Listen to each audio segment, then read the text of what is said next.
Okay, today we are going to discuss about the internal structure of the dicot root. So almost we are in anatomy, and you will get good number of questions in anatomy for all kinds of competitive exams.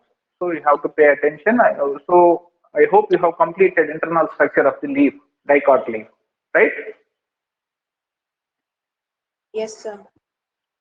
Now, so we'll see the internal structure of dicot root, how it will appear. Just we need to take a thin section and need to observe under the microscope.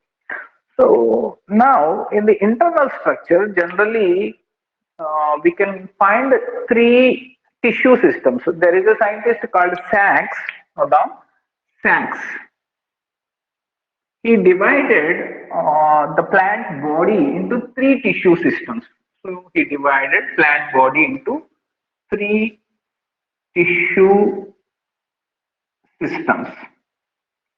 One is epidermal, epidermal tissue system. Yes, tissue system here. Epidermal tissue system.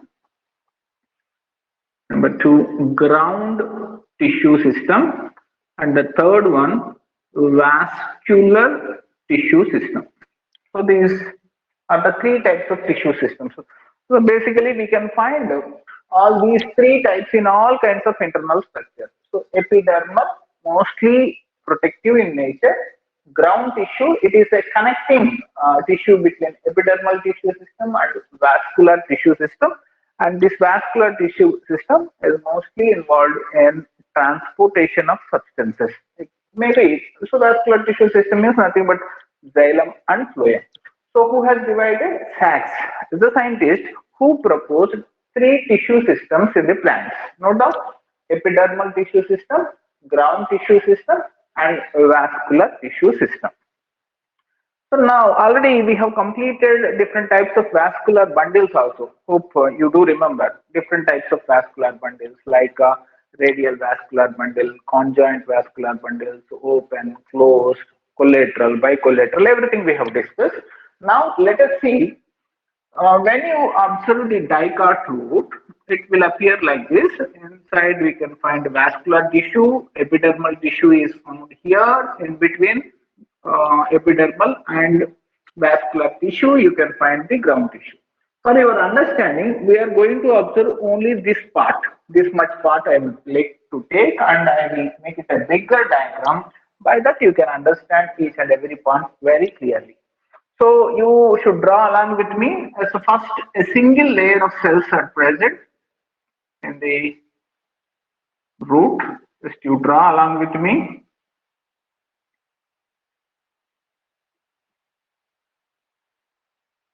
This is the single layer of the cells.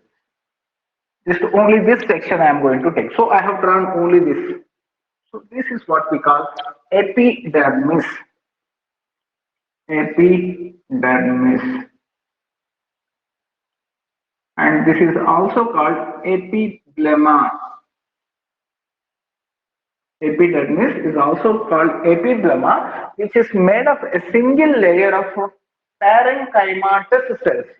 So the cells, when they are made of parenchyma, it's a simple permanent tissue in the plant, then we call parenchymatous cells. And some of the epidermal cells will show long extensions or outgrowths you can find. These are called root hair.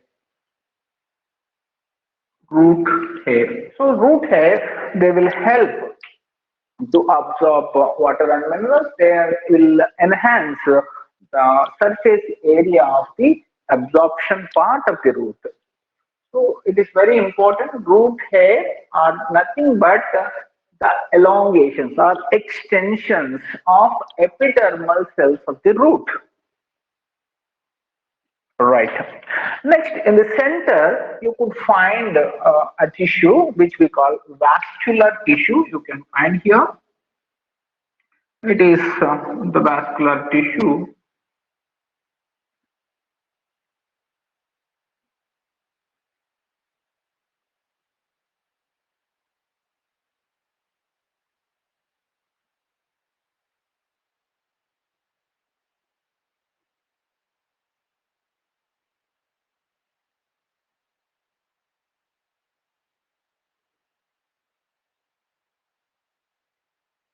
Just to draw this picture. This is basically, it is called pericycle. Pericycle, from which lateral roots appear. It's very important. For example, if you take the taproot system like this, and there are some roots like this. These are what we call lateral roots. This is taproot. This is lateral root. These lateral roots, they are arising from inside. So this is what pericycle. So very important, write the point. Lateral roots arise from pericycle. So they are also called endogenous. Endogenous. See, this is root hair. Exogenous. Exogenous means from outer part. It is coming from the outer part. Just exo means out. Endo means inside. It is very important. And the lateral roots are endogenous. That means they are formed from inside, and that is from the pericycle. Right? So here, in between these two, this is total the packing of vascular bundle, and this is epidermis. In the middle, whatever is present, it is called cortex. Cortex. That I am going to draw the cortex here. Cortex, I will make another color. This is cells of the cortex. So they are arranged with the intercellular spaces. The space between, so see, 1, 2, 3, 4 cells are there. There is some spaces there, which we call intercellular space, which is not present in the epidermis. So in epidermis, the cells are arranged in a single layer without any intercellular spaces. That is most important, you need to understand. There is no intercellular space. Now the cells in the cortex, they are arranged with the intercellular spaces. Right?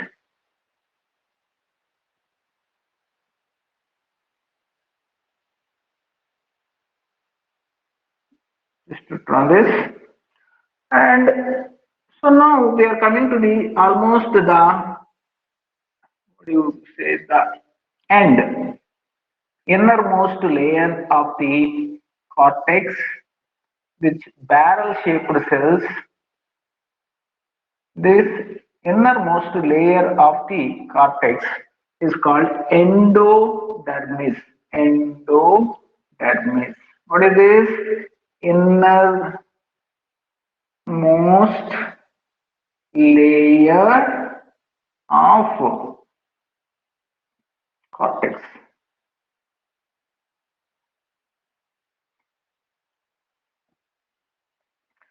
And this, you can find some structures like this.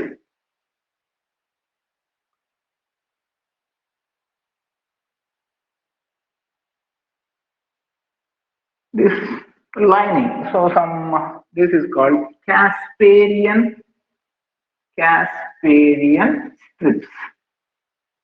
This Casparian strip is made of a substance called suberin.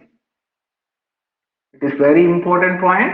Casparian strips are found in the endodermis of the root. Endodermis. What is endodermis? The innermost layer of the cortex. Just you draw the picture, then we'll proceed.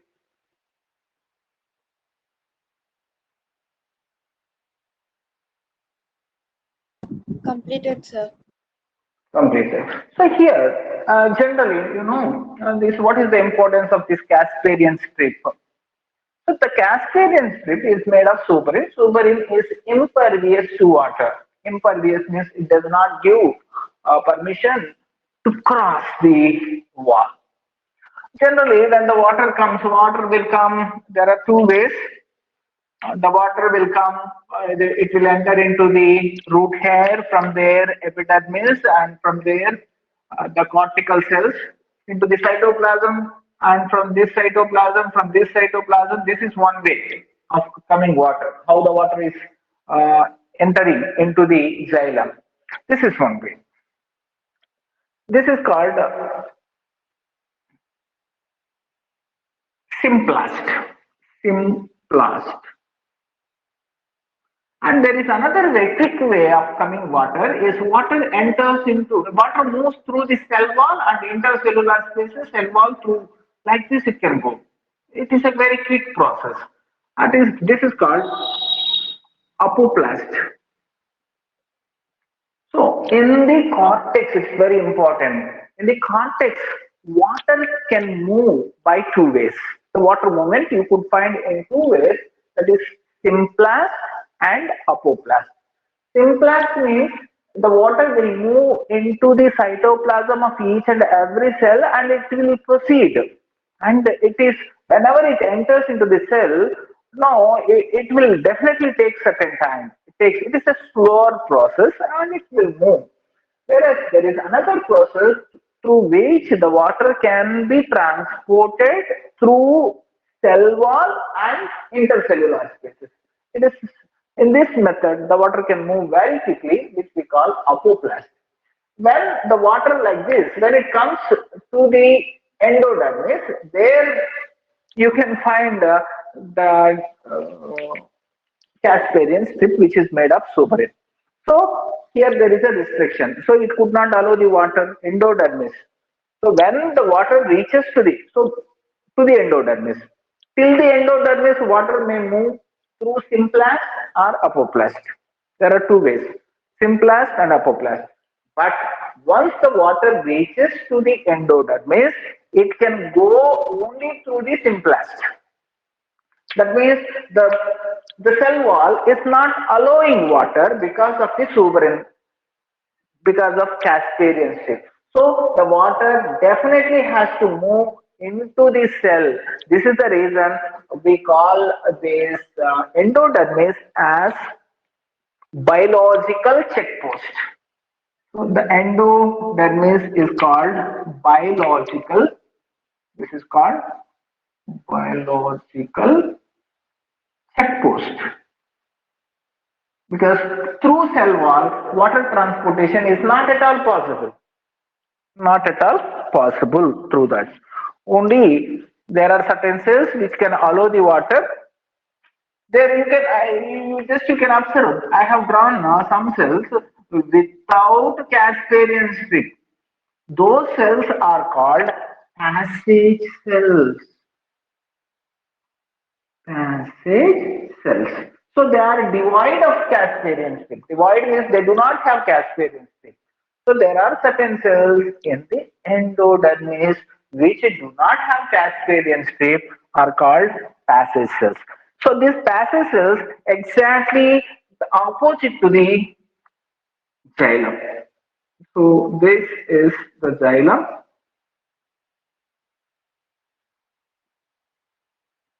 Here is the xylem. Here is the xylem. Here is the xylem. Like this. The xylem is like this.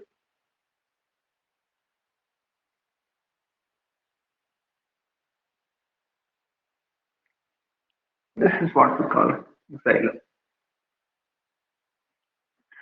So now the xylem, so it is almost, you see, the xylem, the small one is towards periphery.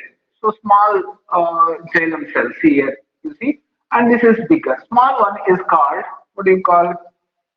Protoxylem. Protoxylem. The bigger one is called metaxylem. Protoxylem, metaxylem. So when the protoxylem, small one is towards periphery and the big one is towards center, then we call that condition is called exarch.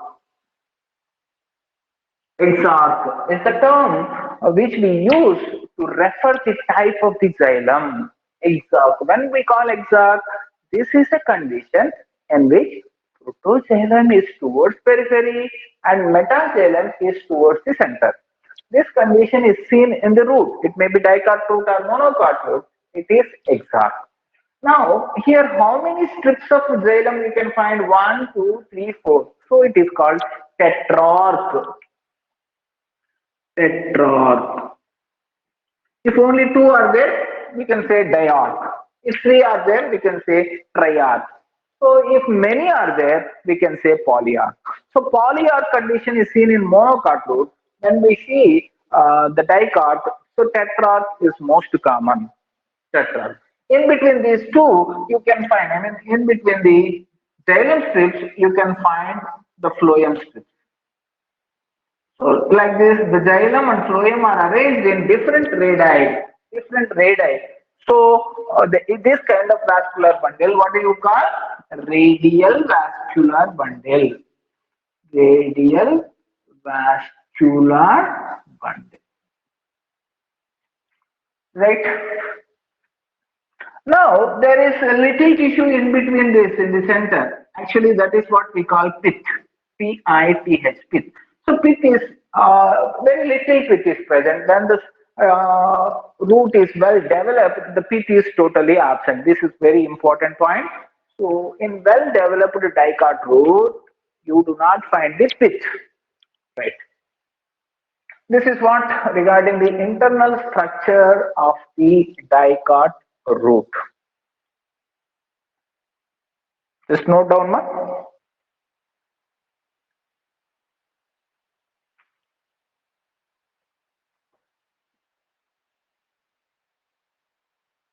Completed, sir. Completed. Do you have any questions here?